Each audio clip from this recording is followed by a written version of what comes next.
નમસ્કાર મિત્રો દેશ અને દુનિયાના સુપરફાસ્ટ સમાચારમાં તમારું સ્વાગત છે। સૌથી મોટા સમાચાર સામે આવી રહ્યા છે। કેનેડામાં લોરેન્સ ગેંગને આતંકવાદી સંગઠન જાહેર કરવામાં આવ્યું છે। ભારતમાં હત્યા અને ખંડણીમાં એક્ટિવ હતો। તેની મિલકતો જપ્ત કરવામાં આવશે અને બેંક ખાતાઓ ફ્રીઝ કરવામાં આવશે। મોદીના સિંદૂર ઓપરેશન નિવેદનથી પાકિસ્તાનના રક્ષામંત્રી નારાજ થયા છે અને કહ્યું કે મોદી વાતચીતના દરવાજા બંધ કરી રહ્યા છે। ચૈતન્યાનંદ પોલીસ પૂછપરછમાં ગોળ જવાબ આપી રહ્યા છે। જેલમાં પણ કરી રહ્યા છે અનોખી ડિમાન્ડ। ખાવા માટે માગી રહ્યા છે ફળ।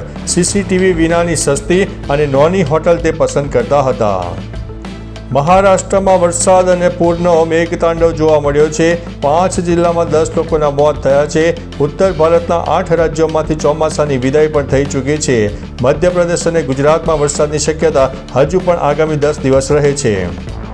સોનું 2030 રૂપિયાથી વધીને 1,15,00,000ને પાર થઈ ગયું છે। ઓલ ટાઈમ હાઈ ઉપર જોવા મળ્યું છે।